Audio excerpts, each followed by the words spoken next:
जय हिंद प्यारे दोस्तों। कैसे हो आप सब लोग। मैं आपका दोस्त दिनेश कुमार। तो डी के एजुकेशन लर्नर्स में आप सभी का हार्दिक स्वागत है। तो दोस्तों, बाल विकास एवं शिक्षा शास्त्र यूपी टेट 2026 30 में से 30 का वादा। तो दोस्तों, आज हमारी क्लास है नंबर 14। शुरू करते हैं आज के अपने प्रश्न। तो प्यारे साथियों, बहुत ही एग्जाम में रिलेटेड, आपके एग्जाम में बिल्कुल डिक टू डिक आने वाले हूबहू प्रश्न, कुछ प्रीवियस हैं और कुछ नए प्रश्न हैं। तो शुरू करते हैं। आज आपके 30 प्रश्न होंगे। लास्ट में कमेंट करके जरूर बताइएगा कि आज आपके कितने प्रश्न सही। तो क्या कहला है आपका पहला प्रश्न। अल्बर्ट बंडूरा निम्न में से किस सिद्धांत से संबंधित है। तो ये आपके अल्बर्ट बंडूरा चाचा हैं। यूपी टेट के एग्जाम में बिल्कुल परेशान करने वाले हैं, तो इसीलिए ध्यान से समझ जाइएगा इनको। ये बंडूरा चाचा आते हैं भाई, बिल्कुल आते हैं। ऑप्शन देखते हैं। सामाजिक अधिगम का सिद्धांत होगा। ऑप्शन नंबर बी कह रहा है व्यवहार आत्मक सिद्धांत होगा। विकास का संज्ञानात्मक सिद्धांत होगा। विकास को मनोसामाजिक सिद्धांत होगा। चलिए भाई बताइएगा। अल्बर्ट बंडूरा सिद्धांत। चलिए पहले आप अल्बर्ट बंडूरा को समझिए। देखिए, अल्बर्ट बंडूरा ने सोशल लर्निंग थ्योरी, जैसा कि इसके नाम से ही है, सबसे पहले क्या दिया था इन्होंने, सामाजिक अधिगम का दिया है। उसके बाद अवलोकन अधिगम का दिया है, अप्रत्यक्ष अधिगम का दिया है, प्रतिरूपित अधिगम का दिया है, उसके बाद प्रेक्षणात्मक अधिगम का दिया है, उसके बाद अनुकरण अधिगम का दिया है। तो आप सभी देख लीजिए, इन्होंने 6 प्रकार के अधिगम सिद्धांत दिए हैं। इसमें से कौन सा मिल रहा है आपको। तो सर हमें तो सर ऑप्शन नंबर ए वाला मिल रहा है, सामाजिक अधिगम का सिद्धांत। तो हम तो सर जी ए वाले को लगाएंगे। तो भाई लगाना किस लिए, लगा दो। सामाजिक अधिगम का सिद्धांत अल्बर्ट बंडूरा का सिद्धांत है। बाकी की और कोई मिल रहा है इसमें, अवलोकन अप्रत्यक्ष नहीं मिल रहा ना। तो सर यही है। मानसिक आयु का प्रत्यय दिया है। चलिए प्यारे दोस्तों, भाई मानसिक आयु का प्रत्यय बहुत ही कॉमन है, ये आता है प्रश्न आपका। विनय साइमन ने दिया है, स्टर्न ने दिया है, टर्मन ने दिया है, सिरिल बर्ट ने दिया है। अब बताओ भाई, मानसिक आयु का जो प्रत्यय दिया है वो किसने दिया है। ये देखिए, मेंटलिटी एबिलिटी, ये आपका दिया है विनेट व साइमन। ऑप्शन नंबर सर ए को लगा दो, बिल्कुल सही हो जाएगा। विनय साइमन परीक्षण है ये। और कब किया था इन्होंने, 1905 में किया था। कब की बात है सर जी, ये तो 1905 की बात है। भाषा विकास का सिद्धांत नहीं है। कौन सा नहीं है भाई, अनुबंध का सिद्धांत नहीं है, अनुकरण का सिद्धांत नहीं है, अतिरिक्त शक्ति का सिद्धांत नहीं है, या परिपक्वता का सिद्धांत नहीं है। तो भाई भाषा विकास का सिद्धांत कौन सा नहीं है सर जी, आप तो ऑप्शन नंबर सी पे लगाओ, ये अतिरिक्त शक्ति का सिद्धांत। ये ठीक सा नहीं लग रहा है, तो यही होगा सही। अब कक्षा 4 का एक छोटा सा मासूम सा बच्चा है, सदैव चिंतित रहता है। बताओ, छोटे छोटे बच्चों को भी चिंता होने लगी। और कुंठित रहता है मतलब कि गुस्सा रहता है। तो आप क्या करोगे। ये आप लोगों को ऊपर प्रश्न बन रहा है, भावी शिक्षक शिक्षिकाओं ध्यान रखना। ये आप लोगों के ऊपर में बन रहा है। कोई 4 साल का छोटा सा बच्चा है, कक्षा 4 का बच्चा है, ठीक है। तो वो बेचारा चिंतित रहता है और कुंठित रहता है, गुस्सा रहता है। तो क्या बात है, उसके अभिभावक से आप शिकायत करोगे, भाई साहब उल्टा कूट देगा आप लोगों को। मेरे बच्चे को आप लोग चिंतित रखते हो स्कूल में ले जा करके, मनोचिकित्सक के पास ले जाएंगे। अरे भाई साहब, ये काम नहीं करना, छोटा बच्चा है वो। स्वयं परामर्शदाता की भूमिका का निर्वाह करेंगे। ठीक लग रहा है उसे, उसके भाग्य पर छोड़ देंगे। अरे भाई, छोटा बच्चा है कक्षा 4 का, भाग्य क्या कर लेगा। देखो, ना तो आपको अभिभावक अभिभावक से शिकायत करनी है, ना आपको मनोचिकित्सक के पास ले जाना है, ना उसके भाग्य के भरोसे आपको छोड़ो। आपको क्या करना है, एक सच्चा ईमानदार कर्तव्यनिष्ठ शिक्षक बनने के साथ साथ आपको उसे परामर्श देना है और उसे समझाना है कि नहीं बेटा, आप बिल्कुल परेशान मत होइए। आपकी जो चिंताएं हैं, जो कुंठितताएं हैं, वो मुझे बताइए, मैं उसको दूर करूंगा। आप बच्चों से बात करोगे ना, वो उतने ही अच्छे तरीके से किसी भी चीज को सीखते हैं और निश्चित होकर के मन लगा के अपना डेवलपमेंट करते हैं। तो इसका राइट आंसर क्या होगा सर जी, ऑप्शन नंबर सी को लगा दो। इतनी देर से गला फाड़ा है, तो ऑप्शन नंबर सी ही होगा। हम तो सारे के सारे परामर्शदाता की भूमिका का निर्वहन करेंगे। कसम खा रहे हैं आज आपकी क्लास में, अपने माता पिता की, अपने गुरुजनों की, कि हम तो परामर्शदाता ही बनेंगे। बस अब तो एकदम टेट कंप्लीट करवा दो और बढ़िया सी वैकेंसी निकलवा दो। हम एग्जाम को फोड़ के पक्का बनेंगे सरकारी मास्टर। और फिर देखना आप हमारा जलवा। यही काम करेंगे हम, बिल्कुल परामर्शदाता बनेंगे और बच्चों का ओवरऑल डेवलपमेंट करेंगे। ठीक है? ये प्रॉमिस करो अपने आप से, अपनी अंतरात्मा से। अपने ऊर्जा बल को बाहर की ओर अभिव्यक्त करने वाले व्यक्ति का प्रकार होता है। बहुत प्यारा प्रश्न है दोस्तों, बहुत ही प्यारा प्रश्न है। दोबारा से समझो। अपने अंदर की एनर्जी को बाहर की ओर निकालना या अभिव्यक्त करने वाले व्यक्ति का प्रकार कैसा होता है? क्या ज्ञानात्मक व्यक्तित्व होगा या बहिर्मुखी व्यक्तित्व होगा, कलात्मक व्यक्तित्व होगा या धार्मिक व्यक्तित्व होगा? तो भाई साहब धार्मिकता की तो बात ही नहीं हो रही है इसमें।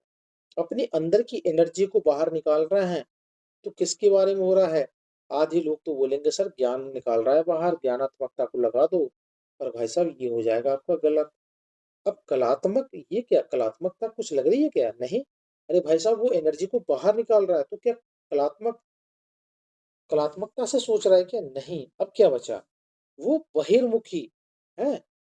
कौन सा क्या बोलते हैं भाई, ओपन एंडेड बहिर्मुखी व्यक्तित्व का परीक्षण कर रहा है। तो सर जी ऑप्शन नंबर सी को लगाओ, बिल्कुल सही है ये।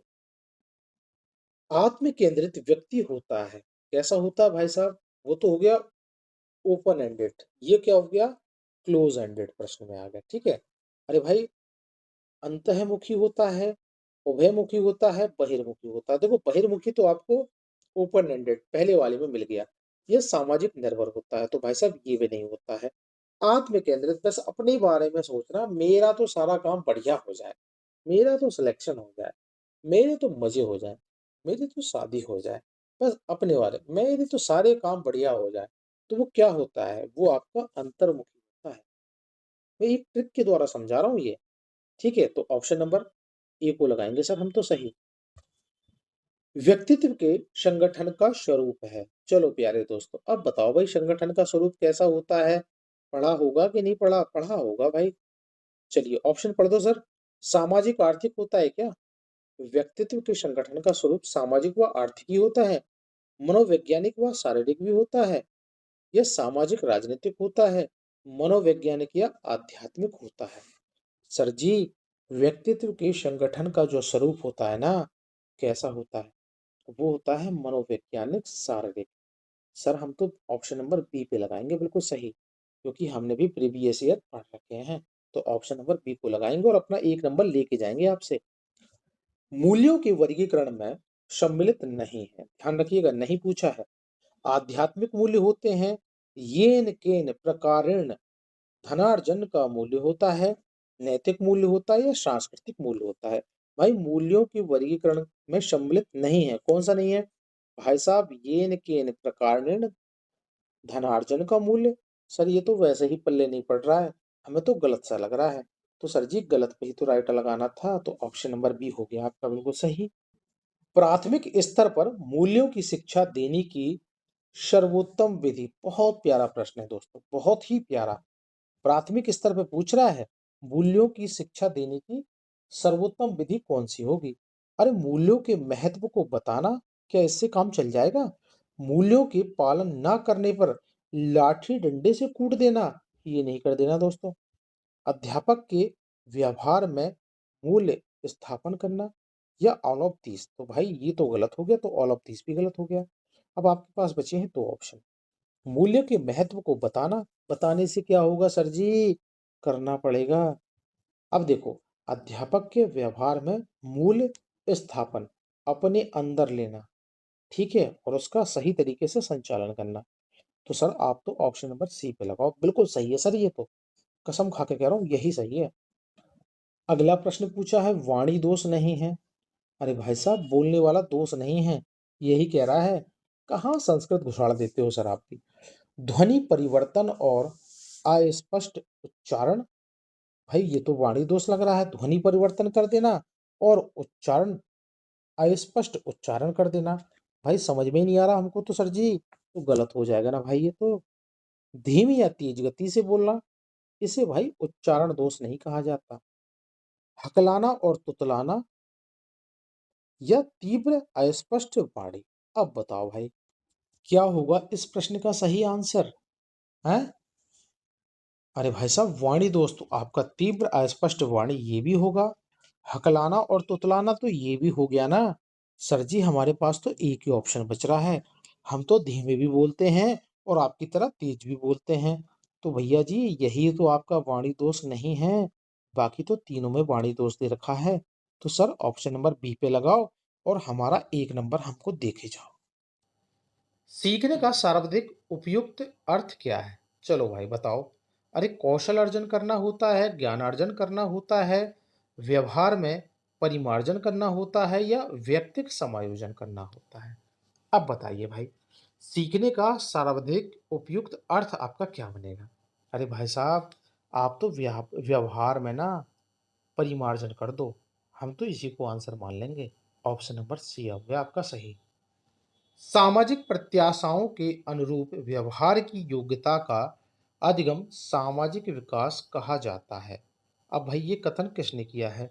हरलॉक महोदय ने कहा है, या टीपी नन के द्वारा कहा गया है, मैकडूगल का कहा गया है, या रास के द्वारा कहा गया है? अब ध्यान से प्रश्न को समझिए।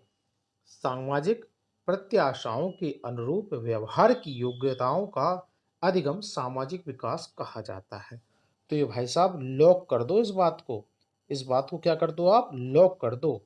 तो ये आपके हरलोक भैया ने कहा है। लॉक कर दो बात को आप, सामाजिक विकास कहा है इन्होंने। संवेगात्मक विकास को प्रभावित करने वाला कारक कौन कौन से हैं? भाई साहब, आपके संवेगों को प्रभावित करने वाले हैं ये। ध्यान दीजिएगा। क्या शारीरिक स्वास्थ्य होता है, मानसिक योग्यता होती है, थकान होती है, या ये सभी होते हैं? भाई साहब, संवेगात्मक विकास को जो प्रभावित करते हैं ना, सामाजिक स्वास्थ्य भी करता है, मानसिक योग्यता भी करती है और थकान भी करती है। तो सर, ये सारे के सारे ठीक तो लग रहे हैं। तो आप ऑप्शन नंबर डी को क्यों नहीं लगा रहे हो सही? विनय साइमन परीक्षण द्वारा मापन किया जाता है। भाई, किसका किया उन्होंने विनय साइमन परीक्षण? आपको फर्स्ट में ये प्रश्न मिला था। सामान्य बुद्धि का, विशिष्ट बुद्धि का, या अभिवृद्धि का, या अभिक्षमता का? तो भाई साहब, विनय साइमन कमीशन कब की बात है? इन्होंने 1905 में किया था बुद्धि का परीक्षण। ठीक है ना? तो कौन से बुद्धि का किया था इन्होंने? सामान्य बुद्धि का किया था श्रीमान जी। कितनी होती है? 90 होती है। समझ में आ गया? सर बिल्कुल पकड़ लिया हमने तो। सामान्य बुद्धि का करते हैं। 1905 में आप लोगों ने किया था। और सामान्य बुद्धि में आपकी 90 आईक्यू लेवल आता है। कितना आता है? आईक्यू लेवल 90 आता है। सर बहुत बढ़िया प्रश्न रहा। सर्वाधिक उपयुक्त जीवित रहता है। चलो भाई, सर्वाधिक उपयुक्त जीवित रहता है किसके बारे में कह रहा है? सर्वाइवल ऑफ द फिटेस्ट के बारे में पूछ रहा है। समझ में आया?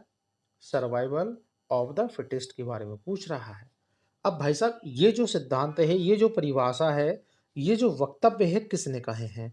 अरे, लेमार्क ने कहे हैं, या हैरिसन का है, या डार्विन का है, या मैकडूगल का है? नहीं आया होगा समझ में। देखो भाई साहब, एक ये परिभाषाएं हैं, ये परिभाषाएं आती हैं आपके एग्जाम में, बिल्कुल छपती हैं हूबहू। सर्वाधिक उपयुक्त जीवित, सर्वाइवल ऑफ द फिटेस्ट का जो सिद्धांत है, भाई साहब कब तक डर के जियोगे? अरे, कब तक डर के जियोगे? इसीलिए तो उन्होंने कहा है कि सर्वाइवल ऑफ द फिटेस्ट। डरना नहीं है। तो ये भाई साहब, ये डार्विन ने कहा था, सर्वाइवल ऑफ द फिटेस्ट। डरना नहीं है दोस्तों, ये डार्विन ने दिया था। बाल विकास का अध्ययन क्षेत्र है। बाल विकास की विभिन्न अवस्थाओं का अध्ययन करना होता है। वातावरण का बाल विकास पर पड़ने वाले प्रभावों का अध्ययन करना होता है। व्यक्तिगत विभिन्नताओं का अध्ययन करना होता है, या ये सभी? अब बताओ भाई सारे के सारे मास्टरों, आप किस चीज का अध्ययन करोगे? प्रश्न आपके व्यक्तित्व के ऊपर में आया है। बाल विकास का अध्ययन क्षेत्र कैसा होता है? अरे भाई साहब, बाल विकास की विभिन्न अवस्थाओं का अध्ययन भी तो आपको करना है। कर तो रहे हो, आप पढ़ा तो रहे हो सर, गला तो फाड़ रहे हो, वही तो हम कर रहे हैं। सर जी, उसके बाद वातावरण का बाल विकास पर भी असर पड़ता है। हाँ भाई साहब, बिल्कुल पड़ता है। व्यक्तिगत विभिन्नताओं का भी पड़ता है, ये भी पड़ता है। तो भैया जी, मेरे गुरुजी, आप ऑप्शन नंबर डी को क्यों नहीं सही लगाते हो? ये सारी की सारी बात ठीक तो है। अरे तो मैंने कब मना किया हूँ भाइयों, आप लोग तो कह रहे हो। ये आपके व्यक्तित्व के ऊपर में प्रश्न बना था, तो मैंने लगा दिया ऑप्शन नंबर डी। एक नंबर आपका बिल्कुल पक गया है। अगला प्रश्न कह रहा है बाल विकास में। अरे सर जी, बहुत ही इतना छोटा सा प्रश्न भी आता है क्या यूपी टेट में? आता है बच्चों, बिल्कुल पूछ लेता है। और थोड़ा सा घुमाते हैं ना तो अच्छे अच्छे बच्चे इस प्रश्न को गलत भी करके आते हैं। अब समझो बात को। बाल विकास में प्रतिक्रिया पे बल होता है क्या? आधों को तो पता ही नहीं चला होगा कि प्रतिक्रिया क्या है। वातावरण और अनुभव की भूमिका पर भी बल पड़ता है। पड़ता है जी। गर्भ अवस्था से लेकर के किशोर अवस्था तक का अध्ययन होता है। हाँ होता है। सर जी ये तो सीटेट में पढ़ पढ़ के हम थक गए कि भाई साहब माँ के गर्भ से लेकर के किशोर अवस्था तक का भी अध्ययन होता है। चलो सर, ऑप्शन नंबर ठीक तो हमें ठीक लग रहा है, इसी को आप राइट कर दो। नहीं दोस्तों, आगे वालों को भी समझो। देखो भाई, प्रतिक्रिया पे भी बल पड़ता है, बिल्कुल पड़ता है। वातावरण और अनुभव की भूमिका पर भी बल पड़ता है। तो सर जी आप इतना क्यों घुमा रहे हो, ऑप्शन नंबर डी पे क्यों नहीं मार देते हो सही? तो लो भाइयों, ऑप्शन नंबर डी पे कर देता हूं मैं सही। शैशव अवस्था के लिए उत्तम शिक्षण विधि कौन सी है? पता है? नहीं पता होगा। समझ में आया किसके बारे में पूछ रहा? शैशव अवस्था के लिए उत्तम शिक्षण विधि। अरे मॉन्टेसरी पद्धति या विधि होती है, खेल विधि होती है, या किंडर गार्डन विधि होती है, या ऑल ऑफ दीस होते हैं? अब बताओ भाई। अब इस प्रश्न में ना आप लुढ़क जाओगे। भाई ऑप्शन नंबर डी नहीं है सही, मैं गलत कर देता हूं। अब बताओ कौन सा सही होगा? पता है किसी को? नहीं पता होगा। पता तो होगा लेकिन कंफ्यूज हो रहोगे। सर आपने मॉन्टेसरी भी रख दी यहाँ पे और किंडर गार्डन भी रख दी। इन दोनों में थोड़ा हमें कंफ्यूजन लग रहा है। तो सर किस पे लगाएं हम सही? पता ही नहीं चल रहा ना। अब देखो, शैशव अवस्था कहाँ से होती है? 0 से लेकर के 6 तक। ठीक है, अब आगे समझो। 0 से लेकर 6 वर्ष तक की अवस्था को शैशव अवस्था कहा जाता है। कहाँ से? 0 से लेकर के 6 वर्ष तक के लिए। यहां तक समझ गए होंगे। अच्छा, इस अवस्था में जो छोटा बच्चा होता है, जो शिशु होता है ना, वो मॉन्टेसरी शिक्षा पद्धति, किसके बारे में कह रहा है? मॉन्टेसरी शिक्षा पद्धति और किंडर गार्डन विधि, ये भी होगी। और किसके बारे में कह रहा? और सर आपने एक खेल विधि भी तो बताई है, खेल विधि से शिक्षा दी जाती है। तो इस प्रकार शिक्षण पद्धति वर्तमान समय में ना प्ले वे स्कूल में अपनाई जाती है। तो सर जी आप ऑप्शन नंबर डी पे लगाओ ना, आपने तो सारे के सारे ठीक कर दिए। तब तो आप कह रहे थे कि ऑप्शन नंबर डी गलत है। नहीं, गलत नहीं था, ये चीजें आपको समझाना था। देखो, मॉन्टेसरी पद्धति भी होती है, किंडरगार्टन पद्धति भी होती है, खेल विधि भी होती है। ये शैशव अवस्था के लिए सर्वोत्तम विधि मानी जाती है। मजा आया? अरे सर आप तो सस्पेंस में रख देते हो। सस्पेंस पे नहीं रख रहा हूँ दोस्तों, सही आंसर पे ले जा रहा हूँ आपको। मानसिक आयु के प्रत्यय का सर्वप्रथम प्रयोग किया था। सर जी प्रत्यय तो आप हिंदी वाले यहाँ भी ले आए। नहीं भाई साहब, वो प्रत्यय नहीं है, उपसर्ग प्रत्यय नहीं है ये मानसिक आयु के प्रत्यय हैं। सर्वप्रथम प्रयोग किसने किया था? अरे थांडाइक महोदय ने किया था, स्पीयरमैन ने किया था, या गिलफर्ड ने किया था, या विनय साइमन ने किया था? तो सर जी ये तो प्रश्न एक दो बार पढ़ा पढ़ा सा लग रहा है। मानसिक आयु का जो संप्रत्यय सर्वप्रथम दिया था ना, वो विनेट व साइमन ने दिया था। जैसे हम कहते हैं विनय साइमन परीक्षण, कब की बात है? 1905 की बात है। तो याद रख लेना दोस्तों, मिलेगा ये आपके पेपर में। कौशल सीखने की पहली अवस्था है। अरे भाई साहब, बड़ा अच्छा प्रश्न लाए हो सर जी आप तो। क्या यथार्थता से होता है, कल्पनाशीलता से होता है, या समन्वय से होता है, या अनुकरण व नकल करने से होता है? देखिए दोस्तों, कौशल सीखने की जो पहली कला जो होती है, किसी भी चीज को सीखने की जो कला होती है, खासकर ये बच्चों के लिए, तो आपने देखा होगा वो कैसे सीखते हैं। वो आपके घर परिवार में जो सदस्य रहते हैं उनकी नकल करते हैं। जैसे दादा तो गोल गोल चश्मे पहनते हैं कि नहीं पहनते हैं? तो बच्चे ने किसको देखा? दादाजी को देखा, दादा बार बार घर में चश्मा पहनते हैं, उतारते हैं। तो बच्चे ने क्या किया? उनकी नकल करी। जैसे ही बाबा दादा नहाने के लिए गए, बच्चे ने दादा का चश्मा निकाला और पहन लिया। तो ये किस लिए, कैसे सीखा? नकल करके सीखा, बार बार उनको देख के सीखा। तो सर जी ऑप्शन नंबर डी पे लगा दो ना सही, बिल्कुल सही है ये तो। संवेग शब्द का शाब्दिक अर्थ क्या है? अरे सर ये तो बहुत अच्छा प्रश्न लाए हो। क्रोध और भय होगा, स्नेह व प्रेम होगा, उत्तेजना तथा भावों में उथल पुथल होगा, या उपरोक्त में से कोई नहीं होगा। अरे भाई साहब, संवेग जो शब्द है ना, इसमें क्या होता है? इसमें आपका होता है उत्तेजना या भावों में उथल पुथल। तो सर आप ऑप्शन नंबर सी को लगा दो, बिल्कुल ये सही बैठेगा। अच्छी स्मृति की विशेषता है, क्या है भाई साहब? अच्छी स्मृति, अच्छी मेमोरी की क्या विशेषता है? अरे शीघ्र पुनः स्मरण कर लेना, दोबारा से याद हो जाना, शीघ्र पहचान जाना, अच्छी धारणा करना, या ये सभी। तो सर जी अच्छी जो मेमोरी होती है ना, उसकी तो ये सारी की सारी व्यवस्थाएं होती हैं, ये सारी की सारी विशेषताएं बिल्कुल ठीक है सर। आप ऑप्शन नंबर डी पे क्यों नहीं लगाते हो? लगा दिया ना भाई, क्यों डर रहे हो? टाइम नहीं लगा रहा हूं मैं, बहुत अच्छा प्रश्न है और सही है। अब अगला प्रश्न आपका बिल्कुल बेसिक है। बाल मनोविज्ञान का केंद्र बिंदु कौन है? चलिए भाई, बाल मनोविज्ञान का जो केंद्र बिंदु है उसके बारे में पूछा है। अच्छा शिक्षक होगा, बालक होगा, शिक्षण प्रक्रिया होगी, या आपका स्कूल या विद्यालय होगा। तो सर जी ये तो बेसिक सा प्रश्न है। बाल केंद्रित में कौन होता है? एक बच्चा ही तो होता है, बालक ही तो होता है, जिसको पढ़ाने के लिए हम इतनी मेहनत कर रहे हो, आप पढ़ा रहे हो। ये भारत के साथ साथ विश्व में भी तो यही चल रहा है, मनोविज्ञान, बाल मनोविज्ञान किसके लिए? अपने भारत देश के साथ साथ अपने अपने देशों का भविष्य बनाने के लिए बाल मनोविज्ञान होता है। किसके लिए होता है? ये प्यारे प्यारे छोटे छोटे नन्हे मुन्ने बच्चों के लिए होता है, जो आगे जाकर के किशोर अवस्था और युवक होकर के अपनी अपनी कंट्रियों का, अपने अपने देशों का नाम रोशन करें। जैसे कि आप लोग शिक्षक बन के अपने अपना नाम, अपने परिवार का नाम रोशन करोगे।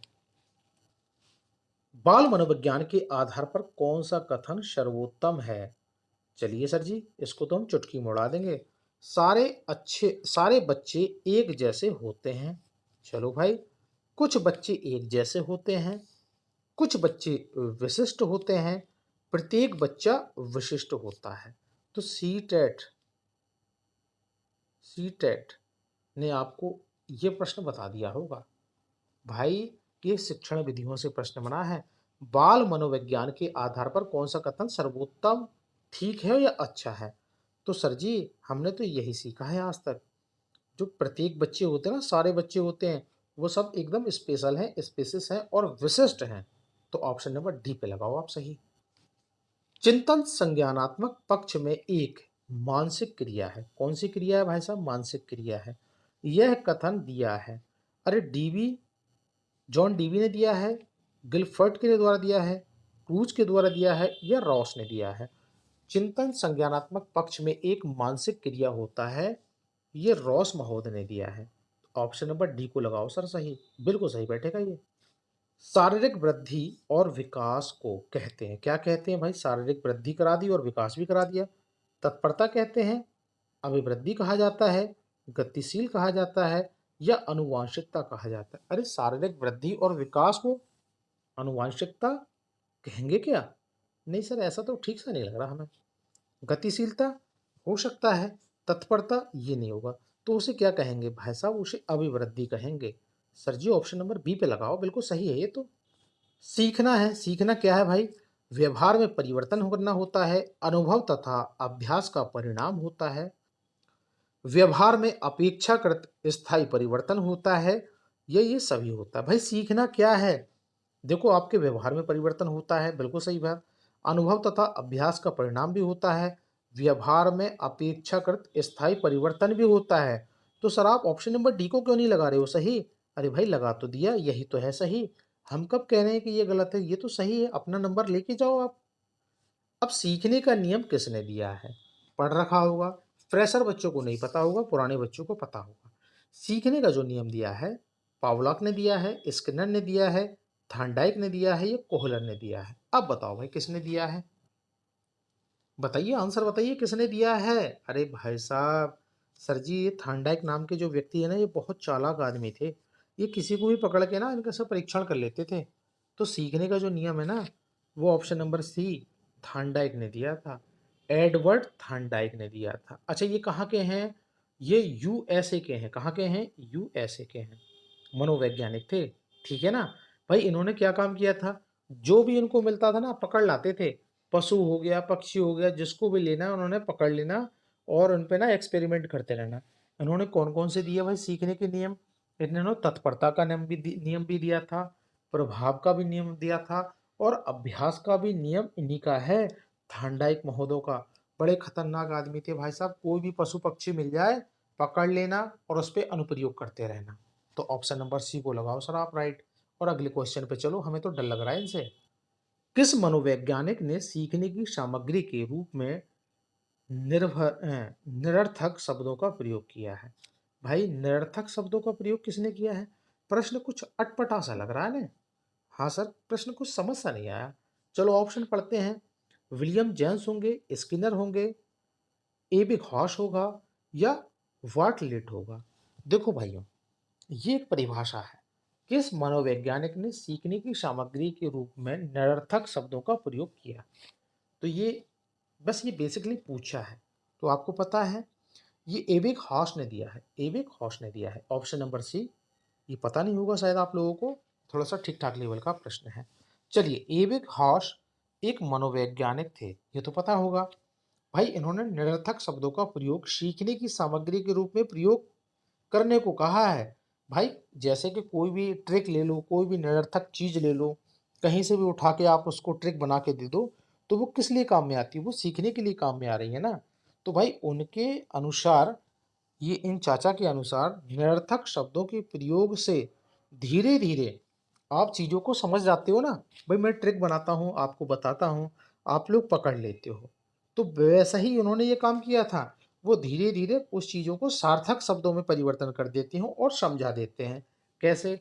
जैसे सर जी आप बताते हो, ट्रिक के साथ कहीं से भी उठा सटा के ले आते हो और हमें ट्रिक बता देते हो, तो वो शब्द तो आपके निरर्थक होते हैं, लेकिन उस प्रश्न को समझने में वो सार्थक बनते हैं।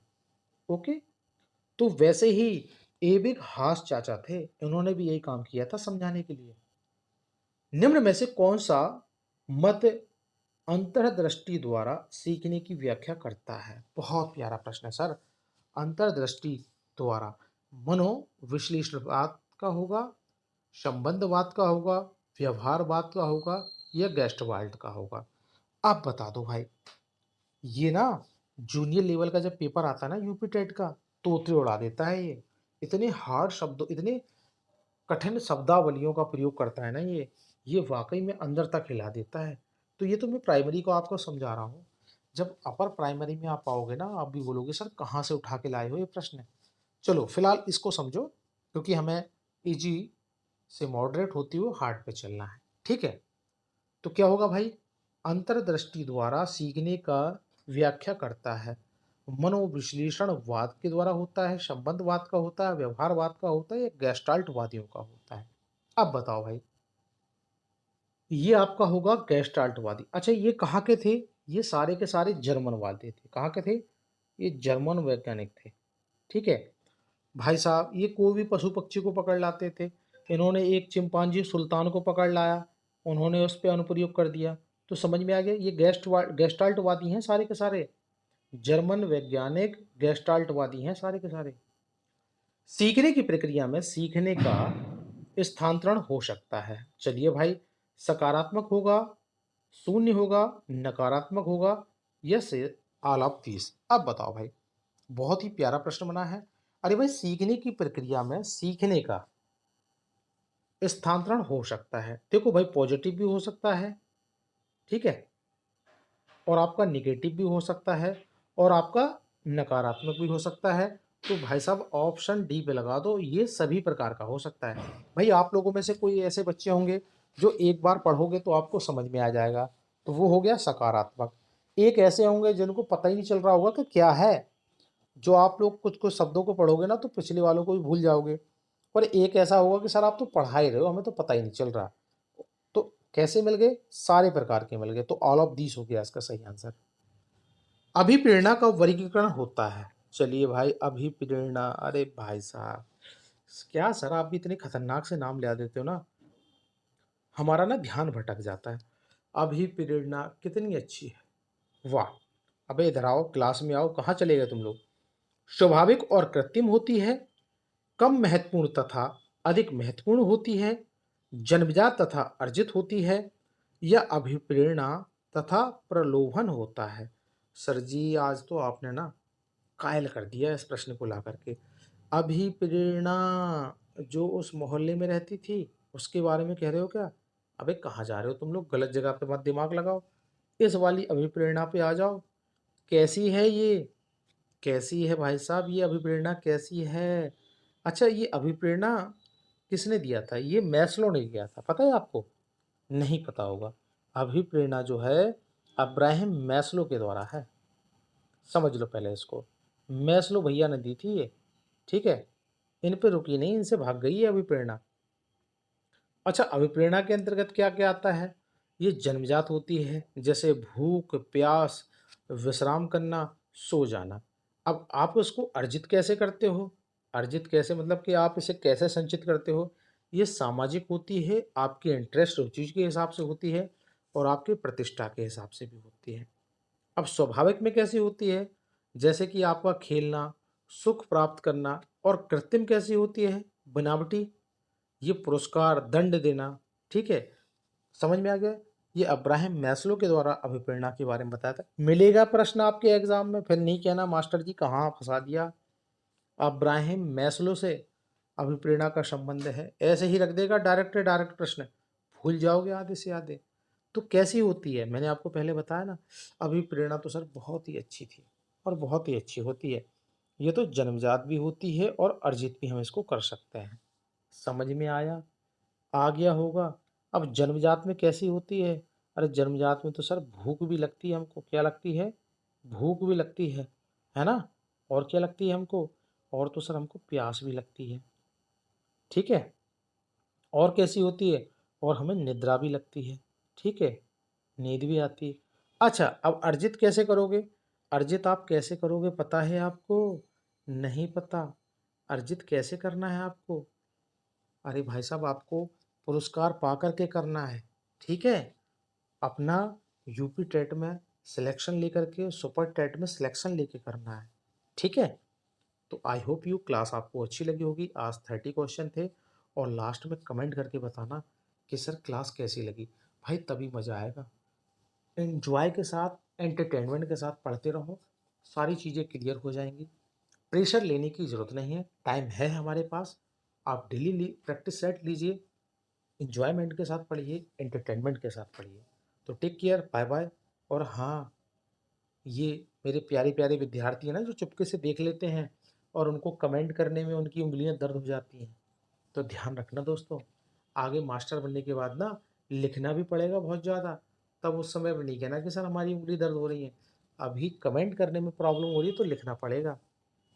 सारे के सारे कमेंट करो कि सर मज़ा आया, क्लास अच्छी लगी, और आज मैंने इतने प्रश्न सही किए हैं। और हाँ, चैनल को सब्सक्राइब कर लो और बेल आइकन प्रेस कर लो। एक एक क्लास आपको डेली मिलेगी, बढ़िया एकदम। पर्यावरण की मिलेगी, हिंदी की मिलेगी, सीडीपी की मिलेगी, सब चीज़ की मिलेगी। और हाँ, एसएसटी वालों के लिए स्पेशल लेके आ रहा हूँ। चैनल को सब्सक्राइब कर लो। Okay, take care, bye bye, जय हिंद, अपना ध्यान रखिए। वंदे मातरम।